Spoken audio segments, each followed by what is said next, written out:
That was Doug Wright's play. Right. Yeah, that was Oh wait, great. what was the Gita Honegger play I worked on? Gas. Gas. But I've loved you ever since because you saved that play. Very well. So, tough nuggies, like it or not.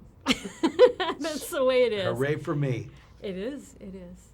Anyway, your character is, I've been talking with the others about film noir. First of all, do you call this a film noir, would you call it? I think it definitely has a resonance of that. I mean, it's a film. It's kind of a more of a modern comic film noir, but it comes from film noir. You know, it has all the elements, you know, the treachery, the deceit. I mean, it's dark. It's a dark movie, but it's. I mean, I like to think it's also kind of hilarious. It is hilarious, and it literally is dark. It's shot Exactly, like a lot of. I mean, I think that's where noir came from too. Most of them took place largely at night, all shadowy and. I mean, actually, this is all the. I'm very interested in how the expression was coined. Or did they think all these movies were metaphorically dark, or because they were also literally dark? Probably both. And yet you howl at this one as well. So what part does your character play in this film noir? Well, in a sense, I think he's actually I mean, if you will, like more of a tonal device. I mean, obviously there's a certain amount there's an element of comic relief, I think, but really when I talk about him as a tonal device, he is the embodiment of a certain kind of desperate American male who has followed all the instructions and accrued everything he was led to believe he needed to accrue to attain happiness. And God knows it hasn't worked for him, and he's just figured that out. I don't think he's a big drunk.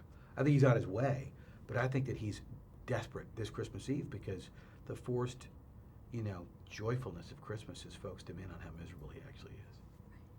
In a way, I was asking the others too. John's character is a guy who just stole $2 million, yet we care about him. And I think the part of the reason we care about him is because of your character. Because your character likes him, and your character is not a crook. Right. So. Yes, I think so. I think maybe I never thought of it that way, but I guess you see him relating to because he's actually he's very nice to me. He takes care of me actually.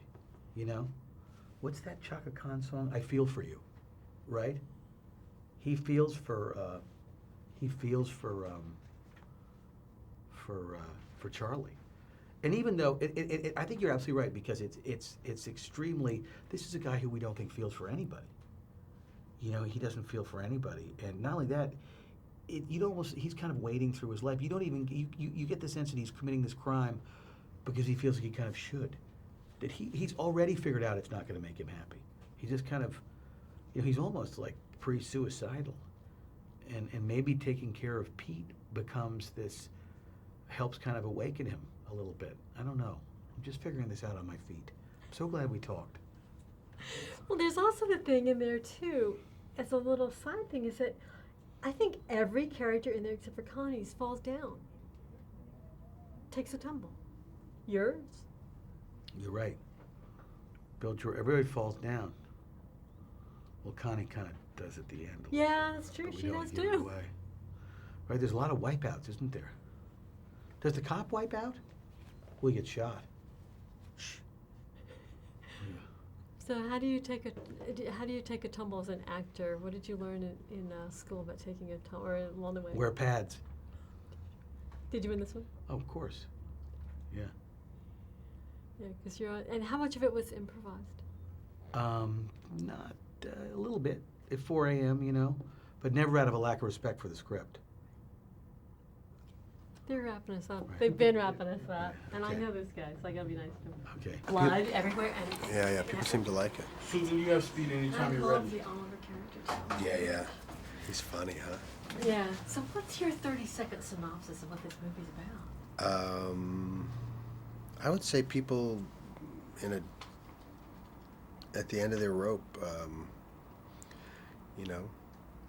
kind of switching dreams, kind of going from one illusion to the other. One is of one part of the American dream of succeed, get the money, get as many women, as much material stuff as you can, and then they sort of switch over to, well, this one's not working, so let's be the outlaws after one big score. And so both of them are kind of not very realistic because you can't outrun yourself. Well, speaking of that, what does your character Charlie want in this? I think he wants to just feel anything. He can't really feel anything. He's kind of this, he's in this comic state of numbness. Yeah. Good point. You worked with Billy Bob. I know you worked with Billy Bob in the Yeah, past. yeah. What was one thing he did on the set of this movie that might have surprised you? Knowing Billy Bob, nothing really surprises you. I think you have to be prepared for anything. Yeah, he's a wild guy. What wild things did he do? Nothing. He's a total gentleman. He's just. It's not that he does anything to try to shock you. He'll just go anywhere with a scene. Like he'll have an impulse or a feeling, and he'll do anything. You know. Can you remember a scene where that happened? Yeah, I mean all of them. I mean the script was very precise, so it wasn't the kind of thing where you're improvising a lot. But just he'd just go. He'll go anywhere you want to go. Any sort of emotional place you want to go. Meanwhile, you're shooting. This is called The Ice Harvest. I have it on good authority. You did not shoot in the middle of winter. How do you do a movie about freezing cold? Well, spring in Chicago at night in March, April, it's still pretty cold. I mean, it's 30, 40 degrees. Yeah, sometimes 50, but it's still, it can stay pretty cold until, even in April when baseball season comes around, mid-April, it's cold. So it was plenty cold. So what do you think are the three main ingredients of a good film noir?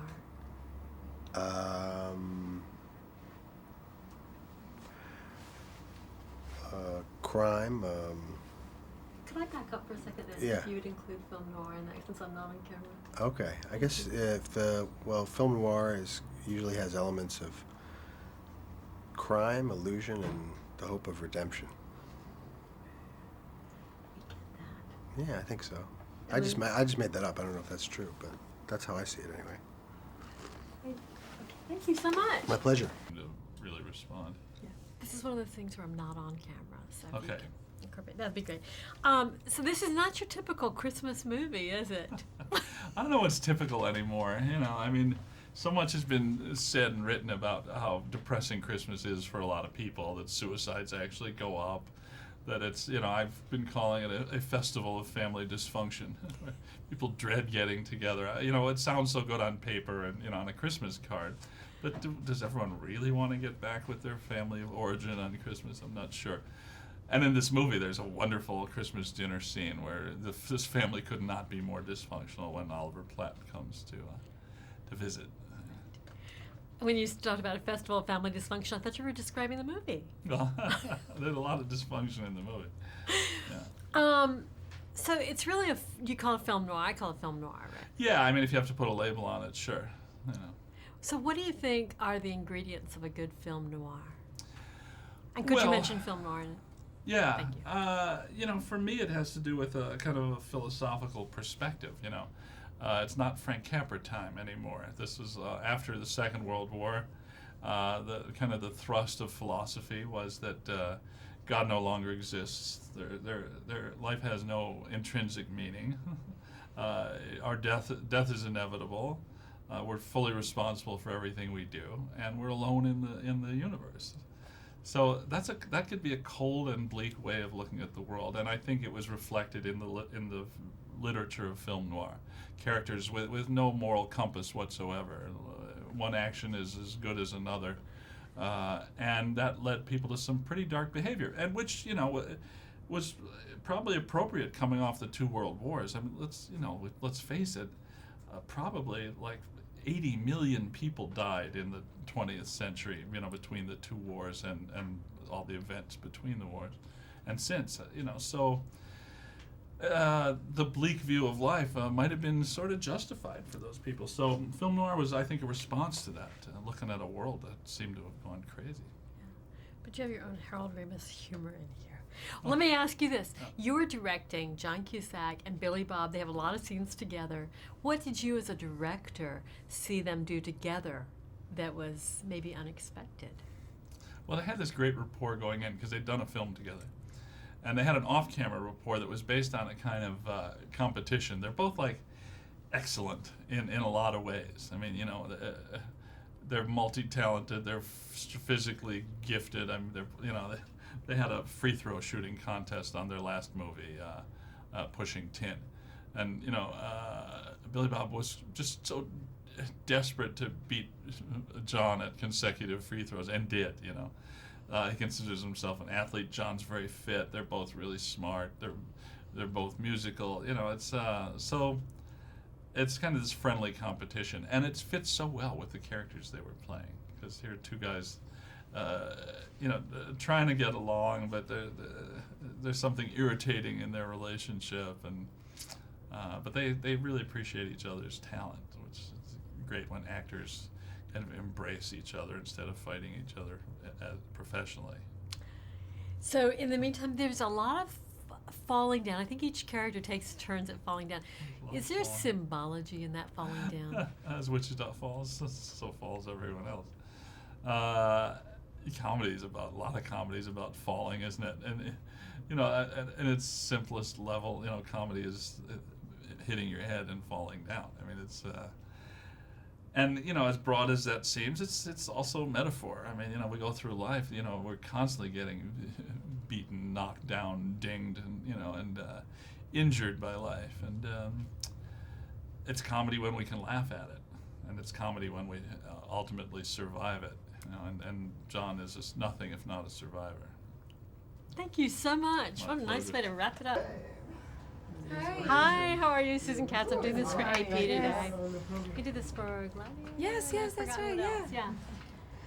So anyway, well, this is fun. Yes, I mean, in spite of all the blood, it's fun. Yes. Okay. Yeah. Okay, Susan, we have Steve. Great. I'm not on camera, so if you can bring my question. Okay, I'll try. Okay. This is a film noir. Is it a requirement that film noir have a beautiful, complex woman in it? Well, it is a requirement of a film noir, I think, to have a femme fatale, right? I think that's absolutely necessary. And I think that everyone was very conscious about that from the beginning, you know, during the writing as well. And certainly when we were preparing the movie, it was definitely going for that film, you know, classical idea about that femme fatale. And then at the same time, though, updating her a little bit and actually starting to show her hand a little bit. Like I wanted to make sure that people could see, you know, how much, you know, how funny it is really that this is a woman who knows all of guys' weak spots and plays them, you know. Because it looks in the beginning like it might be a movie about guys. Is it a movie about guys and men? Well, this is a movie about men who have reached a moral crisis in their lives.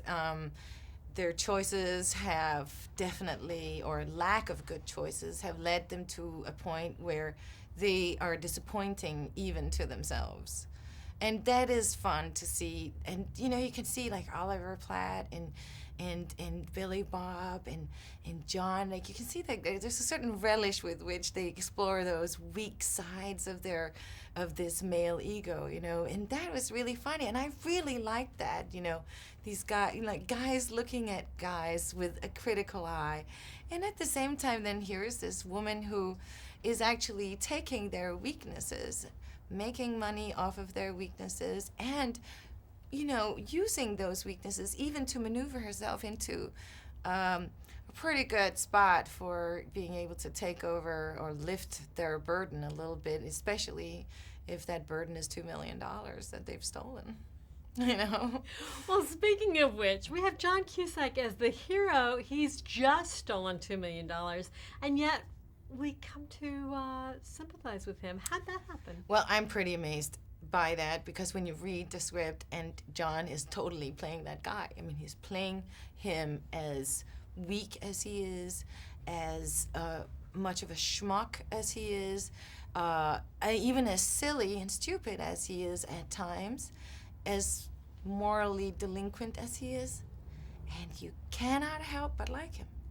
I don't know how. It's something he has. It's something he has. You know, it's funny, he was saying to me at a certain point that, you know, the character that he plays in Grosse Point Blank is this psychopath, blah, blah, blah. And I was like, oh, John, no. Your character in Grosse Point Blank is this yes, he's a killer, but I mean, there were probably bad guys that he killed. And you're like this sensitive killer. And the girl who was sitting with me was like, yes, that's right, he's like this sensitive killer, isn't it? And she's like, and he's looking at us like, no, he's a really bad person. And we just looked at him, he said, John, you don't know it. It's like, you think he's bad, but you come across as something else. So do you think he plays a sensitive killer in this one?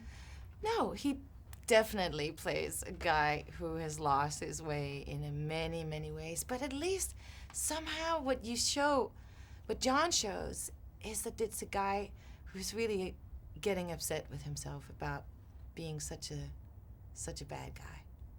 You know, sad. Thank you so much. You're very He's welcome. going to toss me out of here on my ear. But I can do it again. Thank you. You're welcome. Thank you, guys. Great. Good. Water? Yeah, I'm fine. This is for Associated Press. I'm not on camera. All so right. if you can give me, Anytime, Susan. if you can incorporate my question in, that'd be great. Okay. If not, don't worry about it.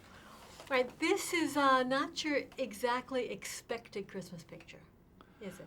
It's not your expected Christmas picture in a way. No, it's more of a film noir kind of heist movie that just happens to be set on Christmas Eve. Just happened. Yeah.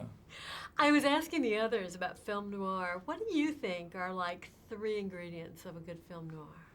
I think the psychological tension of the characters, lighting, and good camera work. Those are the 3 elements for me. Music too, a good taut soundtrack. Good point. And, you know, by the way, I knew you were in this movie because I knew I was going to talk to you today, but I kept waiting. I said, come on, guys, where is he? So I don't want to give anything away, but I do want to say that in your scene, when we see you, there is bloodshed. Right, yeah. So, and you spend part of this movie with blood all over your face. Yeah. What does that do for a guy? It's not good for your self-image, is it? Yeah. There's I wanted to see in the movie when he sees himself like that. So I suggested that to Harold, and he liked the idea. So we put that little part in where he looks in the mirror. Other than that, it's just a piece of makeup, you know, kind of hanging off your face. Now we've got, whose idea was it? Was it in the script to call Connie's character Girly? That was in the script, right? Yeah, it was a wonderful, wonderful script, and that's really the dialogue and working with Harold and John and Connie that I wanted to do the movie. Yeah, well, speaking of John Cusack, you know, here's a guy, the character just stole $2 million, and yet we are rooting for him. How'd that happen? That's the beauty of John's talent, you know. He's got this kind of boyish charm that no matter what he's doing, I think the audience is going to root for the guy. You know, he's really, really great. I love working with him. I've known him for a few years. I've worked with his sisters and Joni and Annie, and so I kind of working with the whole family. That acting Cusack family. Mhm. Yeah. So, well, you've got an acting family as well. Right? Yeah. So, yeah. do you guys all party together? No, we don't do that. They live in Chicago. So. So, do you make your home here now? I do. Yeah. Yeah. Yeah, I like it here. Yeah. So it's not so cold. But you know what? I also have it on good authority that this movie, which looks like it's shot in the cold, well, of course, I think you're indoors most of the time. Your character. A lot of it, yeah. But it wasn't shot in the cold at all. No. They faked it. It's like one of those fakey Chicago Hollywood movies. First, it's supposed to be Wichita, then it's supposed to be Kansas, right? Yeah, but I think like it looks really cold. They did a great job with it, with the effects and the snow and the ice on the roads. It's good. It looks very cold. Yeah, Okay, thank you so much. you bet. So